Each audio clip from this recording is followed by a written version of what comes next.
আসসালামু আলাইকুম সবাইকে। আম আমরা ফান্ডিং এর ব্যাপারে আজকে কথা বলি একটু।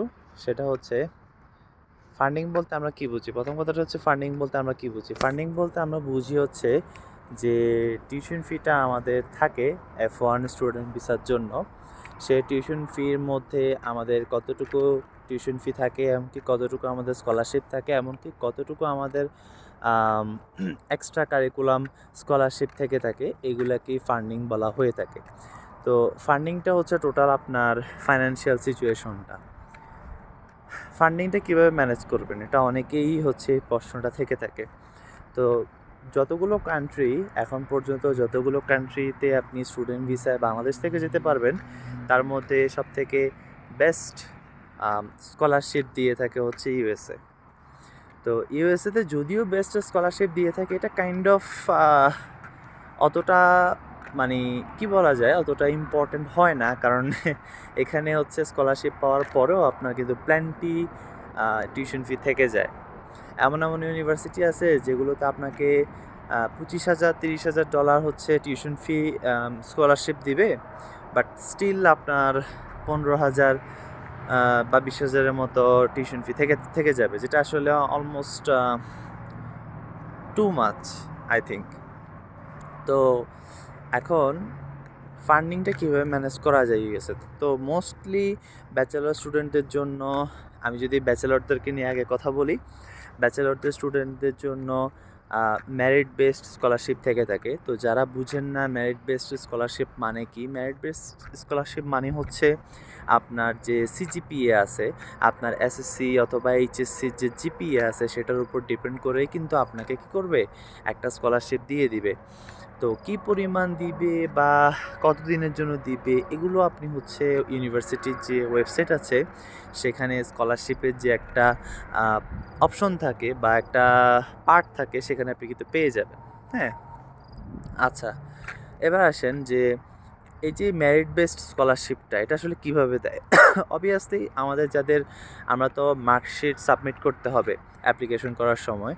তো আমাদের যখন মার্কশিট আমরা সাবমিট করি, অথবা আমরা যখন সিজিপিএ যখন দিই, তখন আমাদের জিপিএ ইভ্যালুয়েট করে, জিপিএর উপর ডিপেন্ড করে ওরা হচ্ছে করে থাকে, ওরা হচ্ছে স্কলারশিপ দিয়ে থাকে। যাক, এটা হচ্ছে একটা বিষয়। তারপরে আসেন, এই যে আমাদের জিপিএর উপর ডিপেন্ড করে স্কলারশিপ দিয়ে থাকে, তো এগুলো কি শুধুমাত্র আমাদের এসএসসি এইচএসসির ট্রান্সক্রিপ্ট দিলেই হয়, মানে মার্কশিটটা দিলেই হয় নাকি না? আপনার যদি এক্সট্রা কারিকুলাম, যেমন আইএলসের পাশাপাশি, অর্থাৎ ইংলিশ প্রফিসিয়েন্সির পাশাপাশি আপনার যদি স্যাট থেকে থাকে, স্যাট এক্সাম যদি আপনি দিয়ে থাকেন, অথবা আপনার যদি জিআরই থেকে থাকে, সেটা হচ্ছে গ্র্যাজুয়েটদের জন্য, অর্থাৎ মাস্টার্স ক্যান্ডিডেটদের জন্য, তো সেক্ষেত্রে, বা এসিটি থেকে থাকে, সেক্ষেত্রে হচ্ছে আপনি কিন্তু আরও বেশি স্কলারশিপ পাওয়ার যোগ্যতা রাখেন। তো কী পরিমাণ স্কলারশিপ ইউনিভার্সিটি দিবে, সেটা সম্পূর্ণ ইউনিভার্সিটির উপর ডিপেন্ড করে। এটা আমি কখনোই বিচার বিবেচনা করতে পারবো না। তবে ইউজুয়ালি অ্যারাউন্ড 10,000 থেকে শুরু করে $15,000 পর্যন্ত এক বছরের টিউশন ফি ইউএসএতে ব্যাচেলারের জন্য থেকে থাকে। এবার আসেন মাস্টার্সের ক্ষেত্রে। মাস্টার্সে কিন্তু ফুললি ফান্ডেড ম্যানেজ করা যায়। হ্যাঁ, মাস্টার্সে কিন্তু আপনি 100% টিউশন ম্যানেজ করা পসিবল, যদি আপনার একটা ভালো পয়েন্টের একটা ব্যাচেলর থেকে থাকে। ভালো পয়েন্টের আপনার একটা ব্যাচেলর থাকলো, আপনার জিআরই থাকলো, পাশাপাশি আপনার আইএলস একটা ভালো স্কোর থাকলো, ভালো স্কোর বলতে আপনার 7 থাকলো। হ্যাঁ, তাহলে আপনি মোটামুটি একটা ভালো, বিশেষ করে যদি আপনার স্যাট থাকে, স্যাটে যদি একটা ভালো মার্কস থাকে, তাহলে আপনি হচ্ছে খুব ভালো ফান্ডিং ম্যানেজ করতে পারবেন। 80%, 90%, এমনকি 100% টিউশন ফি, অর্থাৎ ফুললি ফান্ডেড মাস্টার্স স্টুডেন্ট আপনি হতে পারবেন। হ্যাঁ, আর স্যাট পরীক্ষাটা কি, সেটা নিয়ে আলাদা একটা কথা, আলাদা একটা ভিডিওতে কথা বলবো। স্যাটটা মূলত হচ্ছে ম্যাথের উপরে, আইএলস যেরকম আমরা মূলত ইংরেজির উপরে হয়ে থাকে, স্যাটটা হচ্ছে মূলত ম্যাথের উপরে। যাই হোক, তো এই যে ফান্ডিং ম্যানেজ করাটা, এটা কিন্তু আপনাকে আগে, যখন একটা ইউনিভার্সিটিতে অ্যাপ্লিকেশন করবেন, তখন আপনাকে আগে জেনে নিতে হবে ওই ইউনিভার্সিটিটার সম্পর্কে। কথার কথা, আপনি আমার ইউনিভার্সিটিতে আসবেন, আমি এখন যে ইউনিভার্সিটিতে আছি, আমি জানি না এখানে আমি কতদিন থাকবো, কারণ এখানে আমার কিছু সমস্যা হচ্ছে, এখানে আমার কিছু ট্রান্সপোর্টেশনের সমস্যা হচ্ছে, যাক সেটা নিয়ে আমি না হলে অন্য একটা ভিডিওতে বলবো। আমার ইউনিভার্সিটি হচ্ছে সাউদার্ন ইউতা ইউনিভার্সিটি, SUU। তো এই ইউনিভার্সিটিতে যদি আপনি আসেন তাহলে এই ইউনিভার্সিটির ওয়েবসাইটে গিয়ে আপনি দেখে নেবেন যে আপনি আপনার পয়েন্ট অনুযায়ী, CGPA অনুযায়ী আপনি কত স্কলারশিপ পাবেন। দেন সেটার উপর ডিপেন্ড করে আপনি অ্যাপ্লাই করবেন। হ্যাঁ, আর মেরিট বেসড যেটা আপনার CGPA এর উপর ডিপেন্ড করে স্কলারশিপ দেওয়া হবে, সেটার জন্য আপনাকে কোনো এক্সট্রা অ্যাপ্লিকেশন করতে হবে না। কিন্তু অনেকগুলো এক্সট্রা কারিকুলাম অ্যাক্টিভিটিসের জন্য স্কলারশিপ কোনো ইউনিভার্সিটি দিয়ে থাকে। সেক্ষেত্রে আপনাকে কী করতে হবে, একটা এক্সট্রা অ্যাপ্লিকেশন করতে হবে।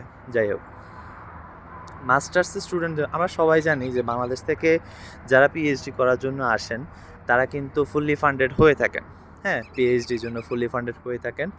আর ফুললি ফান্ডেড ছাড়া PhD পসিবলও না, কারণ PhD করার জন্য অনেক পড়াশোনা করতে হয়, প্রচুর ডিটারমিনেশন লাগে একটা সাবজেক্টের উপরে PhD করতে হলে। যাক, তবে মাস্টার্সের জন্য যারা আসবেন চেষ্টা করবেন আপনারা ফুল ফান্ডেড নেওয়ার, আর একটা ব্যাচেলরে যাতে আপনার একটা ভালো CGPA থাকে। আর ব্যাচেলরে যারা আসতে চাচ্ছেন তাদেরকে একটা জিনিস সবসময় মাথায় রাখতে হবে যে ব্যাচেলরে কখনোই আপনারা অত ভালো স্কলারশিপ ম্যানেজ করতে পারবেন না।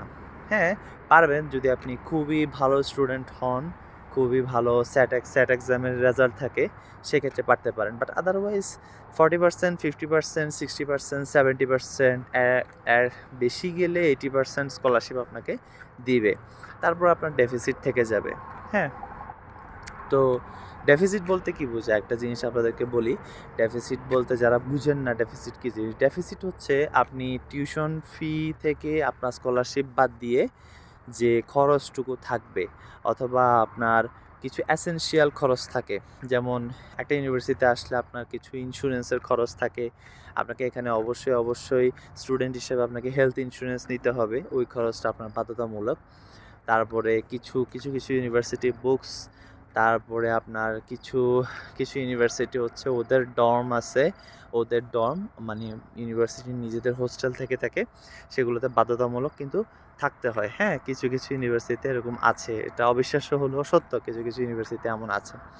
তো তাদের ক্ষেত্রে কিন্তু আপনাকে অবশ্যই কী করতে হবে, সরি সেই যেই অ্যামাউন্টটা আপনার টিউশন ফি থেকে স্কলারশিপ বাদ দিয়ে যে অ্যামাউন্টটা থাকবে, সোজা কথা হচ্ছে যে অ্যামাউন্টটা আপনাকে প্রতি বছর খরচ করতে হবে মিনিমাম, সেটাই হচ্ছে ডেফিসিট। হ্যাঁ, আর এই ডেফিসিট অ্যামাউন্টটা যদি কম হয় তাহলে ভিসা পাওয়ার পসিবিলিটিটা বেশি থাকে, আর ডেফিসিট যদি বেশি হয় তাহলে ভিসা পাওয়ার পসিবিলিটিটা একটু কমে যায়, কারণ আপনাকে তখন ভিসা অফিসারকে কনভিন্স করতে হবে যে আপনি অনেক বড় লোক, মানে আপনি ম্যানেজ করতে পারবেন ইউএসএতে গিয়ে, এটা আপনার জন্য কোনো সমস্যা হবে না, এই আর কি। আর কিভাবে আপনি ভালো একটা ফান্ডিং ম্যানেজ করতে পারেন সেটার জন্য আরও বিস্তারিত ভিডিও বলতে হবে, আর কিছু রিসার্চ করতে হবে, যেটা আসলে একটা ভিডিওতে বলা ইম্পসিবল। আর ফান্ডিং ম্যানেজ করার জন্য অন্যতম ইম্পর্টেন্ট হচ্ছে জিপিএ। আপনাকে জিপিএ ভালো থাকতে হবে। আপনি যতই কভার লেটার বলেন, যতই রিসার্চ পেপার বলেন, আপনার যদি ভালো জিপিএ না থাকে ব্যাচেলরের জন্য হলে এইচএসসিতে, তারপরে মাস্টার্সের জন্য হলে ব্যাচেলরে, যদি না থাকে ভালো GPA, math, physics, higher math, এগুলোতে যদি আপনার ভালো পয়েন্ট না থাকে তাহলে কিন্তু আপনি ভালো একটা ফান্ডিং ম্যানেজ করতে পারবেন না, এটা হচ্ছে একটা কথা। তো তবে যারা আমার মতো যারা অ্যাভারেজ স্টুডেন্ট, যারা অতি ট্যালেন্ট না বা অতি ভালো রেজাল্টধারী না, তাদের জন্য সুখবর হচ্ছে যে ইউএসএতে আপনি যদি আসতে চান, অন্যান্য দেশের থেকে আপনি ইউএসএতে বেশি স্কলারশিপ পাবেন ন্যূনতম পয়েন্ট দিয়ে। ধরুন আপনার রেজাল্ট অতটা ভালো না, আপনি এসএসসিতে 3 পয়েন্ট সামথিং পেলেন, তারপরে এইচএসসিতে আপনিও 3 পয়েন্ট সামথিং পেলেন, এই রেজাল্ট দিয়েও আপনি কিন্তু 30%, 40%, এমনকি সামহাও কোনো ইউনিভার্সিটিতে আপনি 50% পর্যন্ত স্কলারশিপ ম্যানেজ করতে পারবেন। হ্যাঁ, সেক্ষেত্রে হচ্ছে আপনাকে ডিএসওর সাথে কথা বলতে হবে, অথবা ইউনিভার্সিটির যে অ্যাডমিশন অফিসিয়াল আছে তাদের সাথে আপনাকে ইমেইলে কানেক্টেড থাকতে হবে। হ্যাঁ, অথবা আপনাকে একটা ইন্টারভিউ দিতে হইতে পারে, সেটা ডিপেন্ড করে আপনি কি সেই ইউনিভার্সিটি থেকে স্কলারশিপ ম্যানেজ করতে পারবেন কিনা সেটার উপরে। তো আলটিমেটলি এই যে ফান্ডিং ম্যানেজ করাটা, এটা কিন্তু অতটা কঠিন না। ইউএসএতে অতটা কঠিন না। তবে যদি আপনি ফুললি ফান্ডেড হতে চান সেক্ষেত্রে হয়তো আপনাকে কিছুটা কষ্ট করতে হইতে পারে, তবে অবশ্যই সেটা ওর্থ ইট, বিকজ দিন শেষে আপনি যদি ফুললি ফান্ডেড হন সেটা আপনার জন্যই কি বেস্ট অপশন, মানে সেটাতে আপনি কি হবেন, বেশি উপকৃত হবেন। তো এটাই হচ্ছে সবথেকে বড় কথা। আর যারা এখন বর্তমানে প্রসেসিংয়ে আছেন, যারা অলরেডি প্রসেসিংয়ে আছেন, আপনার অত বেশি স্কলারশিপ নাই বা স্কলারশিপ কেউ আছে কোনো স্কলারশিপে ম্যানেজ করতে পারে নাই, এরকম কিছু ইউনিভার্সিটি আছে যারা হচ্ছে কোনো রকমের কোনো স্কলারশিপ দেয় না। তো সেটার কারণ কি? সেটার কারণ হচ্ছে যে স্কলারশিপ তাদের দেখবেন যে টিউশন ফি কম। তো যেসব ইউনিভার্সিটির টিউশন ফি একেবারেই কম, লাইক 7,000, 8,000 অথবা 10,000, 12,000, যাদের টিউশন ফি একেবারেই কম, ওরা কিন্তু স্কলারশিপ আপনাকে দিবে না, যদি না আপনি খুব ভালো স্টুডেন্ট হন। হ্যাঁ, আদারওয়াইজ আপনাকে টিউশন স্কলারশিপ দিবে না।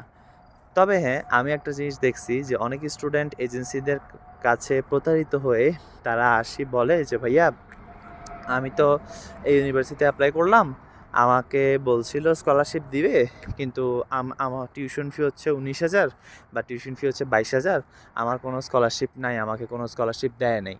তো তাদের ক্ষেত্রে হয়ে থাকে কি যে ওই সকল ইউনিভার্সিটিগুলোতে একটা আলাদা অ্যাপ্লিকেশন স্কলারশিপের জন্য করতে হয়, যেটা আমাদের দেশের এজেন্সিরা জানেও না, আর তাদের আন্তরিকতার অভাবে তারা করেও না। সবথেকে দুঃখের বিষয় হচ্ছে বাংলাদেশে মানুষ এজেন্সি খুলে বসে থাকে, কিন্তু তারা টাকা কামায়, তারা অনেক টাকা কামায়। তারা একটা স্টুডেন্ট ইউএসএতে এসে অথবা একজন মানুষ ইউএসএতে এসে যা টাকা কামায় তার থেকেও তারা আরও বেশি টাকা কামায়। কিন্তু তারা এই যে টাকাটা কামায় সেটা হালালভাবে কামায় না, তারা চেষ্টা করে না যে একটা স্টুডেন্টকে হেল্প করতে, তাদের ভিতরে আন্তরিকতা থাকে না। এটা হচ্ছে সবথেকে বড় দুঃখের বিষয়।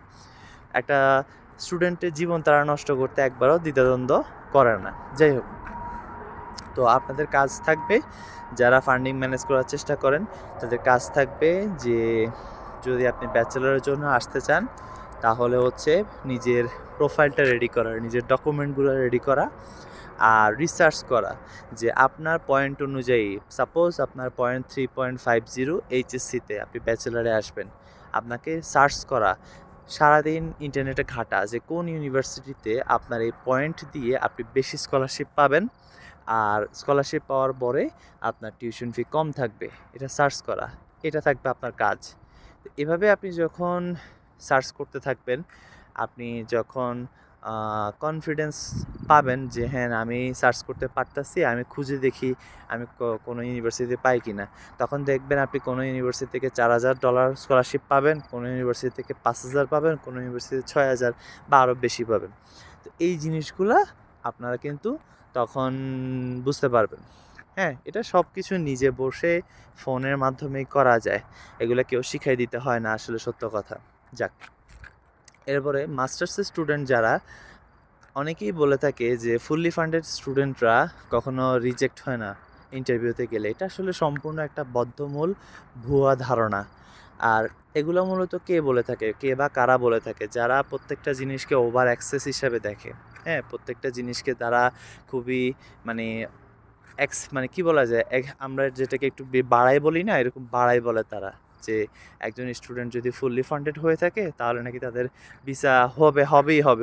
আসলে এমন কোনো নজির কোথাও নাই যে মানে 100% যদি আপনার টিউশন ফি পেইড থাকে বা ওয়েবড থাকে, বা আমরা যেটাকে বলি যে ফুললি ফান্ডেড হয়ে থাকেন আপনি, সেক্ষেত্রে আপনার ভিসা গ্যারান্টিড না।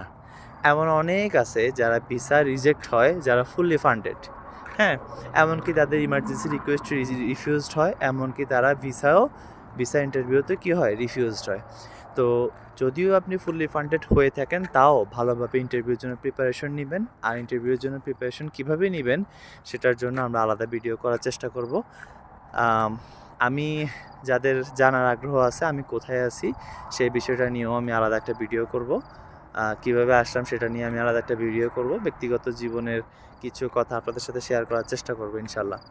তো ফুললি ফান্ডেড বলেন বা পার্শিয়াল ফান্ডেড বলেন বা ফ্যামিলি ফান্ডিং বলেন, যেটাই বলেন, আপনার টার্গেট থাকবে হচ্ছে ভালোভাবে রিসার্চ করে কোন ইউনিভার্সিটি থেকে আপনি সবথেকে বেশি স্কলারশিপ পাচ্ছেন সেটা দেখা। ডাজ নট ম্যাটার যে আপনি ব্যাচেলরের জন্য আসবেন নাকি মাস্টার্সের জন্য আসবেন নাকি পিএইচডির জন্য আসবেন। যদিও পিএইচডি আলাদা ব্যাপার, পিএইচডি হবেই ফুললি ফান্ডেড, পিএইচডি কখনোই পার্শিয়াল ফান্ডেড হবে না। পিএইচডি বাদে যারা মাস্টার্সের জন্য অথবা ব্যাচেলরের জন্য আসবেন তারা অবশ্যই সারাদিন ফান্ডিং নিয়ে গবেষণা করবেন, রিসার্চ করবেন ইন্টারনেটে। আর ইন্টারনেটে প্ল্যান্টি ইনফরমেশন আছে যে আপনি বের করতে পারবেন কোন ইউনিভার্সিটি আপনার জন্য বেটার চয়েস। আর ইউনিভার্সিটি চয়েস করার ক্ষেত্রে আরও কিছু কিছু জিনিস মাথায় থাকতে হবে, সেটাও চেষ্টা করবো আলাদা একটা ভিডিও করে আপনাদেরকে কিছু ধারণা দেওয়ার। ধন্যবাদ।